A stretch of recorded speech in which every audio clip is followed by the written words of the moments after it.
નમસ્કાર મિત્રો, દેશ અને દુનિયાના સુપરફાસ્ટ સમાચારમાં તમારું સ્વાગત છે। જામનગરની રિલાયન્સ રિફાઇનરીને ટાર્ગેટ કરવાની ધમકી। પાકિસ્તાન આર્મી ચીફે મુકેશ અંબાણીને ધમકી આપી છે। હસીમ મુનીરે કહ્યું છે કે ભવિષ્યમાં ભારત સાથે કોઈ લશ્કરી સંઘર્ષ થાય તો ગુજરાતના જામનગરમાં રિલાયન્સ ઇન્ડસ્ટ્રી લિમિટેડની રિફાઇનરીને નિશાન બનાવવામાં આવશે। તેણે સુરા અલ ફિલની આયતનો ઉલ્લેખ કરીને જે 570 ઈસવીમાં અબરાહીની સેનાના પક્ષીઓને પથ્થરોથી નષ્ટ કરવાની ઘટના દર્શાવે છે। આધુનિક યુગમાં હવાઈ હુમલાનો સંકેત આપે છે। મિત્રો, અન્ય મહત્વના સમાચારની વાત કરીએ તો સુપ્રીમ કોર્ટે રખડતા કૂતરાઓને મુદ્દે ચુકાદો આપ્યો હતો। દિલ્હી એનસીઆરમાંથી તમામ કૂતરાઓને હટાવવાની નિર્ણય પર વિપક્ષના નેતા રાહુલ ગાંધીએ પ્રતિક્રિયા આપી। તેમણે કહ્યું કે અબોલ પ્રાણીઓ ક્યારેય સમસ્યા બની શકતા નથી। રાહુલ ગાંધીએ માનવતાની દ્રષ્ટિએ આવા પ્રાણીઓને સુરક્ષા આપવા પર ભાર મૂક્યો અને સરકારને પુનઃ વિચાર કરવા માટે અપીલ કરી છે। મિત્રો, અન્ય મહત્વના સમાચારની વાત કરીએ તો હર ઘર તિરંગા અભિયાન, બીએસએફ દ્વારા સાયકલ રેલીનું આયોજન। રાજ્યમાં હર ઘર તિરંગા અભિયાન ચાલી રહ્યું છે। આ અભિયાન અંતર્ગત ભુજમાં બીએસએફ દ્વારા 10 કિલોમીટર લાંબી સાયકલ રેલીનું આયોજન કરવામાં આવ્યું। રેલીમાં બીએસએફના ડીઆઈજી સહિત 40 જેટલા અધિકારીઓ અને જવાનોએ ભાગ લીધો। સાયકલ રેલી શહેરની સોસાયટીમાંથી પસાર થઈ અને વાડી અને ખેતરના શેડા સુધી પહોંચી। કુલ અંતર લગભગ 10 કિલોમીટર સુધી જોવા મળ્યું હતું। મિત્રો, અન્ય મહત્વના સમાચારની વાત કરીએ તો કોંગ્રેસ રસ્તા ઉપર ઉતરી ભારે હંગામો મચાવ્યો। મતદાર યાદીના મુદ્દા પર વિપક્ષ સતત હુમલો કરી રહ્યો છે। દિલ્હીમાં યુથ કોંગ્રેસ રસ્તા પર ઉતરી આવી છે અને ભારે હંગામો મચી ગયો છે। તે જ સમયે સુરક્ષાકર્મીએ ઘણા કાર્યકરોને કસ્ટડીમાં લીધા હતા। તેઓ સતત સરકાર વિરુદ્ધ સૂત્રોચ્ચાર કરી રહ્યા હતા। મિત્રો, અન્ય મહત્વના સમાચારની વાત કરીએ તો રાહુલ ગાંધીએ કહ્યું કે અમે ફક્ત બંધારણનું રક્ષણ કરી રહ્યા છીએ। એસઆઈઆરના મુદ્દા પર રાહુલ ગાંધીએ કહ્યું કે ફક્ત એક બેઠક નથી, ઘણી બેઠકો છે। આ રાષ્ટ્રીય સ્તરે થઈ રહ્યું છે અને વ્યવસ્થિત રીતે થઈ રહ્યું છે। ચૂંટણી પંચ જાણે છે અને અમે પણ જાણીએ છીએ। પહેલાં અમારી પાસે પુરાવા નહોતા, પરંતુ હવે અમારી પાસે પુરાવા છે। અમે બંધારણનું રક્ષણ કરી રહ્યા છીએ। અમે ફક્ત બંધારણનું રક્ષણ કરવા માગીએ છીએ અને આમ કરતા રહીશું અને અટકીશું નહીં। મિત્રો, અન્ય મહત્વના સમાચારની વાત કરીએ તો ગુજરાતમાં સરકારી શાળા માટે નો ઇન્ટરનેટ। ગુજરાતમાં સરકારી સ્કૂલો પ્રત્યે તંત્રનું નીરસ વલણ જોવા મળી રહ્યું છે। ટોચના 14 રાજ્યોમાં પણ ગુજરાતનો સમાવેશ થતો નથી।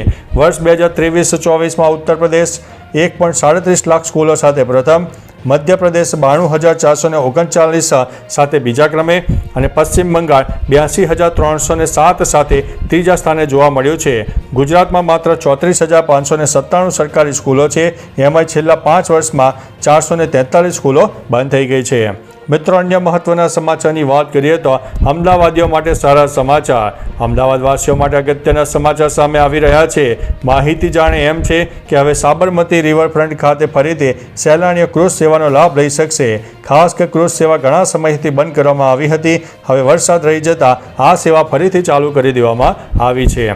મિત્રો, અન્ય મહત્વના સમાચારની વાત કરીએ તો તારક મહેતા કા ઉલ્ટા ચશ્મા શોના પ્રખ્યાત પાત્ર જેઠાલાલ એટલે કે દિલીપ જોશી વિશે ફરીથી અફવાઓ વહેતી થઈ ગઈ છે અને અફવાઓમાં કહેવામાં આવ્યું છે કે તેઓ શો છોડીને ગયા છે, પરંતુ દિલીપ જોશીએ પોતે સ્પષ્ટ કર્યું છે કે આ અફવા ખોટી છે। તેમણે કહ્યું છે કે જ્યારે શોમાં ન હોય ત્યારે આવી વાતો ફેલાઈ જતી હોય છે। જ્યાં સુધી તારક મહેતા કા શો ચાલે છે ત્યાં સુધી તે જેઠાલાલના રોલમાં રહેશે। નિર્માતા અસિત મોદીએ પણ આ અફવાઓને નકારી કાઢી છે। મિત્રો, અન્ય મહત્વના સમાચારની વાત કરીએ તો પાટીદાર રાજપૂત સમાજે આપી આંદોલનની ચીમકી। પાટીદાર અનામત આંદોલન બાદ સરકારે EWS અને બિન અનામત આયોગની જાહેરાત કરી છે, પરંતુ આયોગના ચેરમેન સહિત હોદ્દાઓની નિમણૂક હજુ બાકી છે। આ મુદ્દે પાટીદાર અને રાજપૂત સમાજના આગેવાનોએ 12 ઓગસ્ટે સીએમને મળીને રજૂઆત કરી। આગેવાનોનું કહેવું છે કે જો 25 ઓગસ્ટ સુધીમાં નિમણૂક નહીં થાય તો તેઓ આંદોલન શરૂ કરશે તેવી ચીમકી ઉચ્ચારી છે। મિત્રો, અન્ય મહત્વના સમાચારની વાત કરીએ તો ગઈકાલે મોરબીની મચ્છુ હોનારતની 46મી વર્ષી હતી। મોરબીમાં થયેલી મચ્છુ હોનારતના 46 વર્ષ પૂર્ણ થયા છે। મોરબીમાં આવેલી મચ્છુ નદીમાં આવેલા પૂરના કારણે હજારો લોકોના મૃત્યુ થયા। આ પ્રસંગે મચ્છુ હોનારતમાં દિવંગત થયેલા આત્માઓને મોરબીના આગેવાનો દ્વારા શ્રદ્ધાંજલિ અર્પણ કરવામાં આવી। નગર દરવાજા ચોકમાં 21 સાયરનની સલામી સાથે મહાનુભાવોની ઉપસ્થિતિમાં દિવ્યાંજલિ કાર્યક્રમ યોજાયો હતો।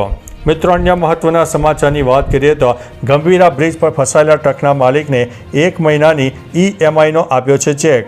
ગંભીરા બ્રિજ દુર્ઘટના બાદ એક ટ્રક 27 દિવસ સુધી પુલ ઉપર લટકતી રહી. આ દરમિયાન તેના માલિક રમાશંકર પાલે સરકારને અનેક વિનંતી કરી. વીમા કંપનીએ વીમો આપવાની ના પાડી દીધી તો બેંકે લોનનો 80,000નો હપ્તો માફ કરવાની ના પાડી દીધી. એવામાં 27 દિવસ બાદ ટ્રક પાછી મળ્યા બાદ તેમણે રાહતનો શ્વાસ લીધો છે. હવે તેઓએ આણંદના સાંસદ મિતેશ પટેલે 1 મહિનાનો EMIનો ચેક તેમને અર્પણ કર્યો છે. તો ચાલો મિત્રો, ફરીથી દેશ અને દુનિયાના સુપરફાસ્ટ સમાચાર લઈને મળતા રહીશો. ત્યાં સુધી અમને રજા આપશો. નમસ્તે.